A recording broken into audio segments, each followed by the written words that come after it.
کے لیے اور 27ویں شب کو اللہ نے چنا ہے.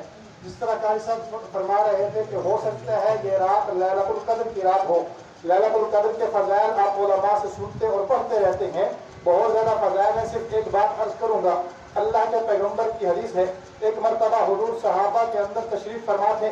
کیا مجلس ہوتی ہوگی, کیا منظر ہوتا ہوگا کہ حضور ہوں گے اور آپ کے سامنے صحابہ بیٹھے ہوں گے اور آقا کی پیاری خوشبو والی باتیں, آپ کی پیاری حدیث صحابہ سنتے ہوں گے اور پھر اس پر عمل کرتے ہوں گے. وہ ایک عجیب منظر ہوگا.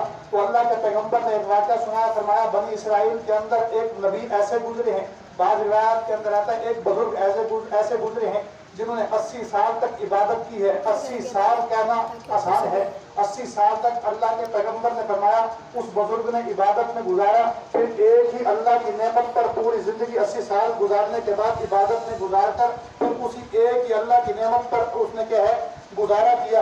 فرمایا 80 سال کی عبادت اللہ کو اتنی پسند آئی.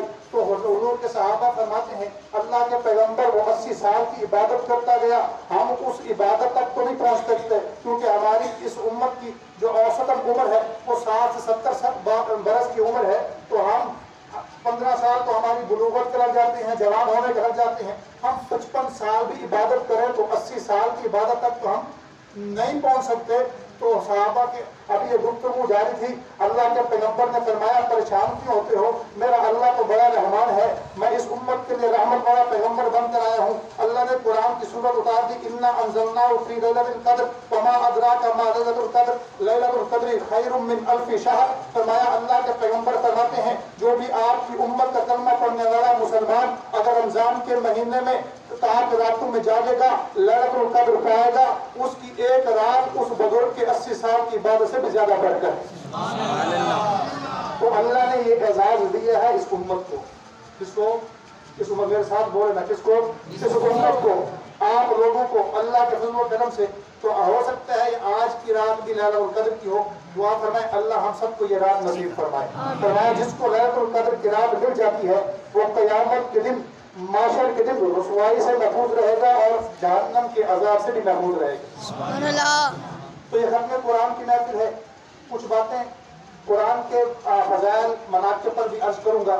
دیکھو قرآن ایک ایسا موضوع ہے کہ اس قرآن کی اگر سیرت پر گفتگو کی جائے, قرآن کی عزت قرآن, عظمت قرآن, نام قرآن, مقام قرآن, شان قرآن, فضائل قرآن, حفاظت قرآن, تلاوت قرآن, آداب قرآن, قاری قرآن, حافظ قرآن, حفاظ قرآن, اگر ان موضوع پر بندہ بات کرے, سیرت قرآن, سورت قرآن, ہدایت قرآن, نور قرآن, اگر ان باتوں پر, اگر اس قرآن کے ان تمام موضوعات پر بندہ کسی ایک موضوع کو لے لے, میرا ایمان یہ ہے کہ اللہ مجھے ہزاروں برس کی ہزاروں زندگیاں دے, ہزاروں سال کی ہزاروں زندگیاں ختم ہو جائیں گی, لیکن قرآن کی شان کا حق ادا نہیں ہو سکتا. یہ ایسی بابرکت کتاب ہے, یہ ایسی شان والی کتاب ہے جو اللہ نے اس امت کو عطا فرمائی. اور میرا ایمان ہے اللہ نے قرآن پاک کے اندر خود فرمایا شروع سورہ بقرہ کی پہلی آیات کے اندر, اس قرآن کے اندر کوئی شک نہیں ہے.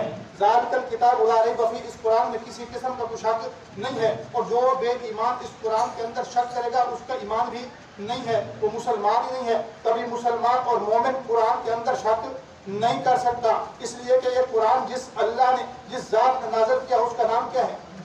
اللہ. جس ذات نے نازل کیا اس کا نام کیا ہے؟